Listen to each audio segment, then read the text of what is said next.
প্রিয় উপস্থিতি, আজকে আমরা পর্দার বিধান নিয়ে গুরুত্বপূর্ণ কিছু কথা বলার সিদ্ধান্ত নিয়েছি। আমাদের সমাজে আমরা অনেকেই মনে করি পর্দার ওয়াজ শুধুমাত্র মা বোনদের। আমি বলবো পর্দার ওয়াজ মা বোনদের না, পর্দার ওয়াজ পুরুষদের।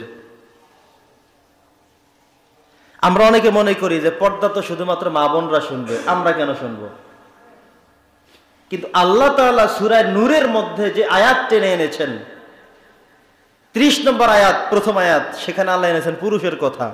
31 নম্বর আয়াত এনেছেন আবার মহিলাদের কথা। যতগুলো আয়াত আছে, যতগুলো তাফসীর আছে, এখানে পুরুষদের প্রাধান্য দেওয়া হয়েছে। আল্লাহু আকবার পড়েন। আল্লাহ তাআলা বলছেন, ওয়াকরনা ফি বুয়ুতিকুন্না ওয়ালা তাবাররাজনা তাবাররুজাল জাহিলিয়াতিল উলা। পৃথিবীর মানুষেরা শোনো, ওয়ালা তাবাররাজনা তাবাররুজাল জাহিলিয়াতিল উলা। জাহিলি যুগে যেইভাবে মা বোনরা, যেভাবে মহিলারা সমাজের মধ্যে উলঙ্গ বেশে চলাফেরা করত, কাপড় চোপড় বেঁধে রেখে, কিংবা এমন কাপড় পরিধান করত লজ্জা ঢাকতো না, তার যে লজ্জার অংশ বিশেষ রয়েছে এগুলো ঢেকে বের হতো না, তাদের মতো করে, জাহিলিয়াতের মতো করে তোমাদের মা বোনরা, তোমাদের সন্তানেরা, মেয়েরা, স্ত্রীরা যেন ঘর থেকে বের না হয়, এই নির্দেশ দিয়েছেন কে? আরো জোরে বলেন কে? আল্লাহ নির্দেশ দিয়েছেন, ওয়ালা তাবাররাজনা তাবাররুজাল জাহিলিয়াতিল উলা। জাহিলি যুগের সেই সময়ের মতো করে তারা যেন এই বেপরদেগী হয়ে যেন ঘর থেকে বেরিয়ে না যায়। তার আগে আল্লাহ বলেছেন, ওয়াকরনা ফি বুয়ুতিকুন্না, মা বোনরা থাকবে তাদের ঘরের মধ্যে। কোথায়? বুয়ুতিকুন্না, তাদের ঘরের মধ্যে তারা আবরিত থাকবে। আল্লাহ তাআলার নির্দেশ। কার নির্দেশ? আল্লাহর নির্দেশ। আসুন, আমি কেন এই কথা বললাম যে পর্দার ওয়াজ হলো পুরুষের জন্য? ব্যাখ্যা হলো, আল্লাহ তাআলা কোরআনুল কারীমে বলেছেন, আর রিজালু কাওয়ামুনা আলান নিসা, পুরুষরা মূলত নারীদেরকে পরিচালনা করবে, নারীরা পুরুষকে পরিচালনা করবে না। পুরুষ পরিচালনা করবেন নারীকে, নারী পুরুষকে পরিচালনা করবে না। এই কনসেপ্ট আমাদের মাথায় আগে ধারণা আমরা করি। বুঝতে পেরেছেন সবাই?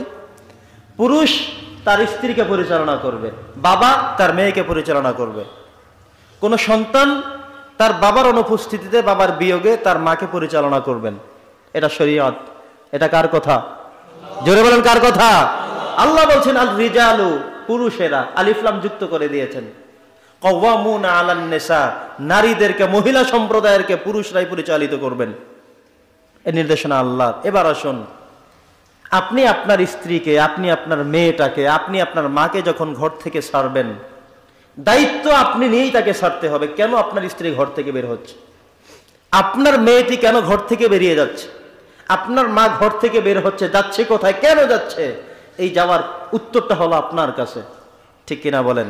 আপনি আপনার স্ত্রীকে বাজারে পাঠাচ্ছেন, তার শাড়ি পছন্দ হয় না, ঠিক আছে, এটা দায়িত্বশীল আপনি। আপনি তাকে পছন্দ করাতে পারেন না, তাকে আপনি আপনার আওতায় আনতে পারেন না। আপনার মেয়েটা, আপনার বাজার পছন্দ হয় না, সে করতে গেল, কিংবা সে কলেজ স্কুলে গেল।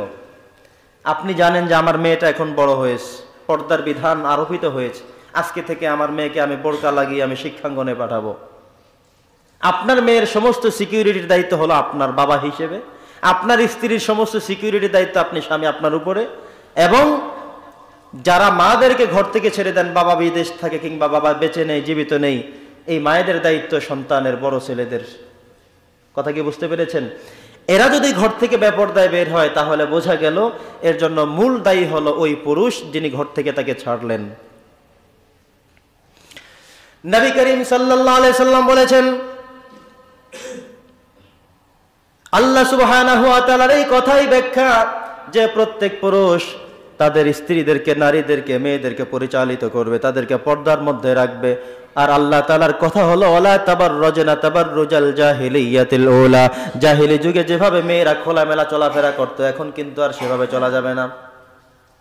আপনি একটু চক্ষু খুলে দেখবেন, যদি আপনি আপনার বাজারে কোনো একজন মা বোনকে যদি বেপরদায় দেখেন, আপনি বুঝতে হবে এই মহিলার পুরুষ যিনি, হাজবেন্ড যিনি, স্বামী যিনি, তিনি ঠিক নাই। যদি তিনি ঠিক থাকতেন তাহলে কখনো এই মহিলাটা এভাবে বাজারে আসতে পারতো না। ঠিক কিনা বলেন? কষ্ট লাগে কারো কাছে? যদি কোনো পুরুষ তার স্ত্রীকে পরিচালিত করতে পারতেন, তাহলে এভাবে সে ঘর থেকে এই পর্যন্ত আসতে পারতো না। আল্লাহ বলছেন কি, কুল্লিল মুমিনিনা ইয়াগুদ্দু মিন আবসারিহিম, পুরুষরা যেন তাদের দৃষ্টিকে হেফাজতে রাখে। প্রথম আয়াত, সূরা নূর 30 নম্বর আয়াত, কুল লিল মুমিনিনা ইয়াগুদ্দু মিন আবসারিহিম, পুরুষটা যেন তাদের বাসরকে, তাদের দৃষ্টিকে, তাদের দেখা শক্তিকে অবনত রাখে, হেফাজতে রাখে, সংযত রাখে। কাদের থেকে? মহিলাদের থেকে। আমাদের সমাজে কোন দুলাভাই যদি তার কিছু শালি পেয়ে থাকেন, সে মনে করে আমার স্ত্রীর সাথে আমি শালিগুলোকে বোনাস পেয়ে গেলাম। তিনি মনে করেন আমি যখন সেই বাড়িতে যাব শালিদের জন্য চকলেট কিছু নিয়ে যাব। তিনি মনে করেন আমি যখন সেই বাড়িতে যাব সবাই আমার সাথে এসে হাসি ঠাট্টা করবে, সবাই আমার গায়ে পানি মারবে, আমি তাদের গায়ে পানি মারবো, আমি তাদের সাথে দৌড়াদৌড়ি পারাপারি করব, হাসি ঠাট্টা করব। অথচ শরীয়ত বলেছে কি? হাদিস শরীফ আল্লাহ রাসূল বলেছেন আল হুমু ওয়াল মাউতু, দেবর হলো মৃত্যুর সমান। আমাদের সমাজে ভাবিরা বড় ভাই বিয়ে করে যদি বিদেশ চলে যায়, ছোট ভাই মনে করে সেটা আমার দায়িত্বে। ছোট ভাই বিয়ে করে যদি বিদেশ চলে যায়, অনুপস্থিত থাকে, বড় ভাই মনে করে আমার দায়িত্বে। অথচ এখানে আল্লাহ রাসূলের কি শক্তিশালী হাদিস। আপনি বিয়ে করলেন যেই মেয়েটাকে, শুধু তাকেই দেখবেন, তার সাথে আপনার কথাবার্তা, আচরণ সবকিছু, কিন্তু আপনি কি করে মনে করলেন যে আপনার শালীদের সাথে আপনাকে কথা বলতে হবে, তাদের জন্য আপনার ভিন্ন চিন্তা করতে হবে? শালী যারা আছে তারা কেন মনে করতে হবে যে আমি যেটা করব?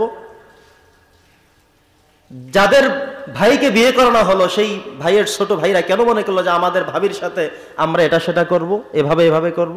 এই চিন্তা কেন আসবে? তাহলে বোঝা গেল এই মূল বিষয়গুলো যিনি স্বামী ছিলেন, যিনি দায়িত্বশীল ছিলেন, তিনি কন্ট্রোল করতে না পারার কারণে আজকে তার পরবর্তী জেনারেশনগুলো সেখান থেকে গুনাহের ভাগীদার হচ্ছে। বলি নাউজুবিল্লাহ। জোরে বলেন না নাউজুবিল্লাহ। এজন্য এগুলো আগে থেকেই সামলাতে হবে। যেই বাড়িগুলোর মধ্যে কয়েকটা ঘর একসাথে, বিশাল একটা বাড়ি, বড় বাড়ি, 3-4 ঘর মিলে একটা বাড়ি, সেখানে প্রত্যেককেই সতর্ক থাকতে হবে। আমাদের সমাজে আমরা দেখি, আমরা যখন এই অটোতে বাসে চলাফেরা করি তখন দেখবেন আরো জঘন্যতম অবস্থা। মহিলাদেরকে আপনি ভয় করে চলেন, কিন্তু সে আপনাকে কিন্তু ভয় করে না। আপনি মহিলা দেখলে এক সাইডে গিয়ে দাঁড়াবেন, সে কিন্তু আপনার সাইডে গিয়ে দাঁড়াবে না, সে কিন্তু সোজা সিরাতাল মুস্তাকিম, সে চলতে থাকবে শুধু। আপনি সিট পান্নায় দাঁড়ায় আছেন কিংবা কি করবেন দিশা পাচ্ছেন না, কিন্তু একজন মহিলা আপনার পাশে বসতে কার্পণ্য করবে না। একজন মহিলা বসে আছেন, আপনি তার পাশে বসতে কার্পণ্য করবেন, চিন্তা করবেন, দ্বিধার মধ্যে ভুগবেন এখানে বসা ঠিক হবে কিনা। কিন্তু আপনার পাশের সিট ফাঁকা, একজন মহিলা বসতে কোনো টেনশন করবে না, আস্তে করে বসে যাবে এবং একটা মাসালা বলবে, মা বোন সবার আছে।